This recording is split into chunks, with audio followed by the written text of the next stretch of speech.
ആകാശവാണി. നമസ്കാരം. പ്രാദേശിക വാർത്തകൾ വായിക്കുന്നത് ഹരിഷ്ണ.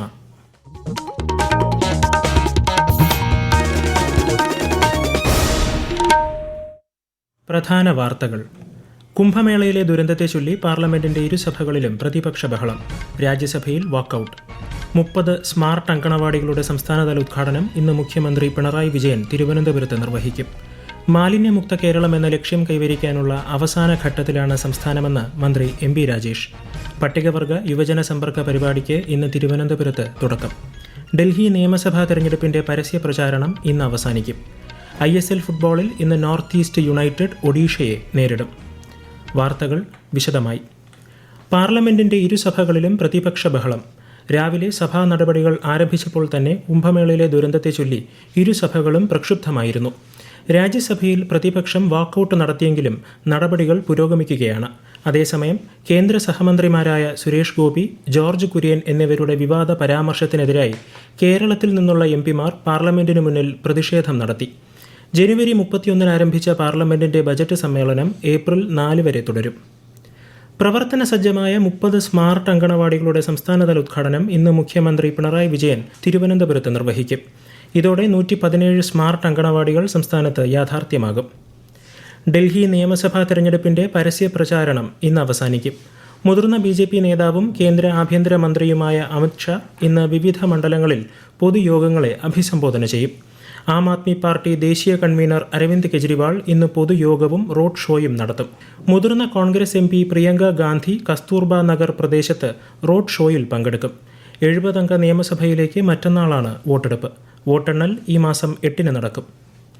ഡൽഹി നിയമസഭാ തെരഞ്ഞെടുപ്പ്, ഉത്തർപ്രദേശ്, തമിഴ്നാട് ഉപതെരഞ്ഞെടുപ്പുകൾ തുടങ്ങിയവയിൽ എക്സിറ്റ് പോൾ വിലക്കി തിരഞ്ഞെടുപ്പ് കമ്മീഷൻ. വോട്ടെടുപ്പ് ദിവസം രാവിലെ 7 മുതൽ വൈകിട്ട് 6:30 വരെയാണ് വിലക്ക് ഏർപ്പെടുത്തിയിരിക്കുന്നത്. ദൃശ്യ ശ്രവ്യ മാധ്യമങ്ങൾ, വാർത്താ ഏജൻസികൾ എന്നിവയ്ക്ക് ഇത് സംബന്ധിച്ചുള്ള വിജ്ഞാപനം കമ്മീഷൻ പുറപ്പെടുവിച്ചു. ഡൽഹി നിയമസഭാ തെരഞ്ഞെടുപ്പിനൊപ്പം ഉത്തർപ്രദേശിലും തമിഴ്നാട്ടിലും ഓരോ നിയമസഭാ സീറ്റുകളിലേക്കാണ് ഉപതെരഞ്ഞെടുപ്പ് നടക്കുന്നത്. മറ്റന്നാൾ വോട്ടെടുപ്പും ശനിയാഴ്ച വോട്ടെണ്ണലും നടക്കും. ബ്രഹ്മപുരം മാലിന്യ പ്ലാന്റിലുണ്ടായ ആപത്ത് സംസ്ഥാനത്തെ മാലിന്യമുക്തമാക്കാനുള്ള അവസരമായി സർക്കാർ മാറ്റിയെന്ന് മന്ത്രി എം പി രാജേഷ്.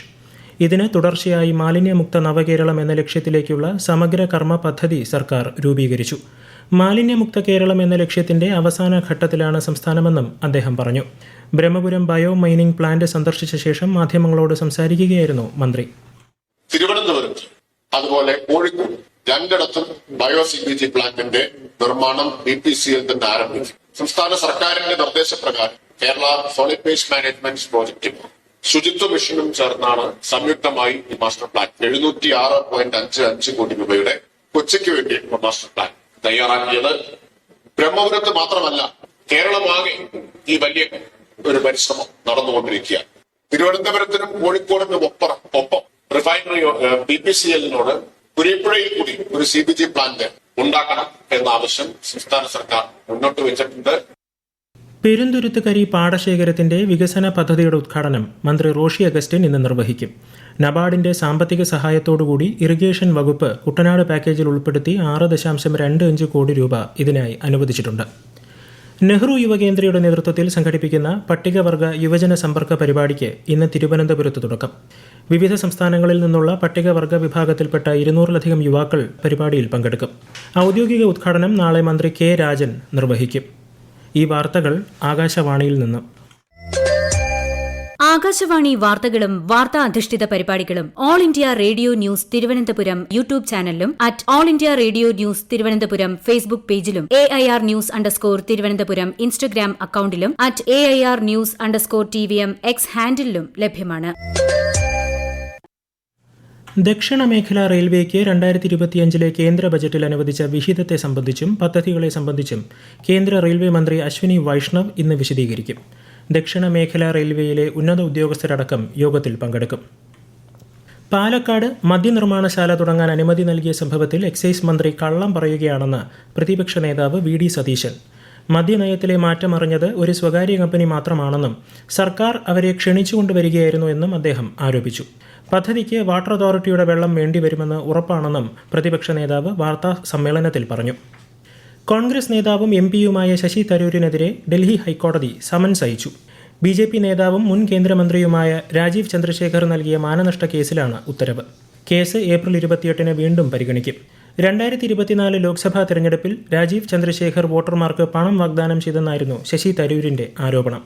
ഇതിനെതിരെയാണ് രാജീവ് ചന്ദ്രശേഖർ കോടതിയെ സമീപിച്ചത്. CPMലേക്ക് ഇനി തിരികെയില്ലെന്ന് വ്യക്തമാക്കി കൂത്താട്ടുകുളം നഗരസഭാ കൗൺസിലർ കലാരാജു. കൗൺസിലർ സ്ഥാനം രാജിവെക്കില്ലെന്നും നിലപാടിൽ ഉറച്ചു നിൽക്കുമെന്നും അവർ പറഞ്ഞു. അതേസമയം കൂത്താട്ടുകുളം നഗരസഭാ കൗൺസിൽ യോഗത്തിൽ ഇന്ന് ബഹളവും അംഗങ്ങളുടെ വാക്പോരും നടന്നു. UDFനൊപ്പം നിൽക്കുമെന്ന് കലാരാജു അറിയിച്ചു.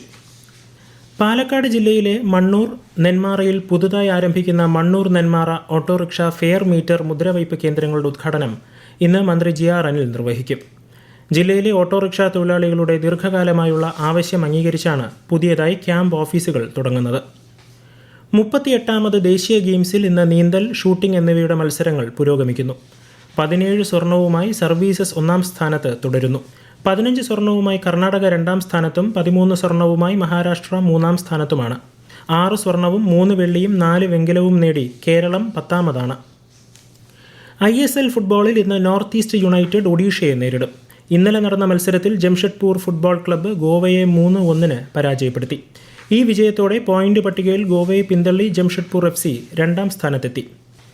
നെഹ്റു യുവകേന്ദ്രയുടെയും മേര യുവഭാരതിൻ്റെയും നേതൃത്വത്തിൽ മുഴുപ്പിലങ്ങാട് നടന്ന കണ്ണൂർ ജില്ലാതല സ്പോർട്സ് മീറ്റിൽ കണ്ണൂർ ബ്ലോക്കിലെ യുവൻസ് ചാൽ ജേതാക്കളായി. കല്യാശ്ശേരി ബ്ലോക്കിലെ ഇട്ടമ്മൽ ക്ലബിനാണ് 2ാം സ്ഥാനം. 67ാമത് ഗ്രാമി അവാർഡുകളിൽ പുരസ്കാര നേട്ടവുമായി ഇന്ത്യൻ അമേരിക്കൻ ഗായികയും സംരംഭകയുമായ ചന്ദ്രിക ടണ്ടൻ. മികച്ച ന്യൂ ഏജ് ആംബിയന്റ് വിഭാഗത്തിൽ ത്രിവേണി എന്ന ആൽബത്തിനാണ് പുരസ്കാരം. മികച്ച കൺട്രി ആൽബത്തിനുള്ള പുരസ്കാരം ബിയോൺസെയുടെ കൗബോയ് കാർട്ടറിന് ലഭിച്ചു. 11 നോമിനേഷനുകളാണ് ഇത്തവണ ബിയോൺസെ നേടിയത്. ഇതോടെ ഗ്രാമി ചരിത്രത്തിൽ ഏറ്റവും കൂടുതൽ തവണ നാമനിർദ്ദേശം ചെയ്യപ്പെട്ട കലാകാരിയായി അവർ മാറി. Billie Eilish, Taylor Swift, Miley Cyrus, Olivia Rodrigo തുടങ്ങിയ പ്രമുഖരും പുരസ്കാര നിശയിൽ പങ്കെടുത്തു. രാജ്യത്തെ ഓഹരി വിപണികളിൽ ഇടിവ്. ബോംബെ ഓഹരി സൂചിക സെൻസെക്സ് 504 പോയിന്റ് ഇടിഞ്ഞ് 77,001-ലും ദേശീയ ഓഹരി സൂചിക നിഫ്റ്റി 191 പോയിന്റ് നഷ്ടത്തിൽ 23,290-ലും വ്യാപാരം തുടരുന്നു. സ്വർണ്ണവില കുറഞ്ഞു. പവന് 320 രൂപ കുറഞ്ഞ് 61,640 രൂപയും ഗ്രാമിന് 7,705 രൂപയുമാണ് ഇന്നത്തെ വില. ലൈംഗികമായി പീഡിപ്പിച്ചെന്നും സ്ത്രീത്വത്തെ അപമാനിച്ചെന്നുമുള്ള നടിയുടെ പരാതിയിൽ മുകേഷ് MLA സ്ഥാനം നിയമപരമായി രാജിവെക്കേണ്ടതില്ലെന്ന് വനിതാ കമ്മീഷൻ അധ്യക്ഷ P. സതീദേവി. ധാർമ്മികമായി രാജിവെക്കണോ എന്ന് മുകേഷിന് തീരുമാനിക്കാമെന്നും അവർ കണ്ണൂർ തളിപ്പറമ്പിൽ മാധ്യമപ്രവർത്തകരുടെ ചോദ്യത്തിന് മറുപടിയായി പറഞ്ഞു. 2 വർഷത്തിൽ കൂടുതൽ ശിക്ഷിച്ചാലേ ജനപ്രതിനിധി രാജിവെക്കേണ്ടതുള്ളൂ എന്നും P. സതീദേവി പറഞ്ഞു. മഹാകുംഭമേളയിൽ ഭക്തരുടെ സുരക്ഷ ഉറപ്പാക്കണമെന്നാവശ്യപ്പെട്ടുള്ള പൊതു താൽപര്യ ഹർജി സുപ്രീം കോടതി ഇന്ന് പരിഗണിക്കും. കഴിഞ്ഞ ബുധനാഴ്ച തിക്കിലും തിരക്കിലും 30ഓളം പേർ മരിക്കുകയും 60-ലേറെ പേർക്ക് പരിക്കേൽക്കുകയും ചെയ്തിരുന്നു. ചീഫ് ജസ്റ്റിസ് സഞ്ജീവ് ഖന്ന അടങ്ങിയ ബെഞ്ചാണ് വാദം കേൾക്കുക. കോട്ടയത്ത് ഏറ്റുമാനൂരിൽ പോലീസ് ഉദ്യോഗസ്ഥനെ ചവിട്ടിക്കൊന്നു.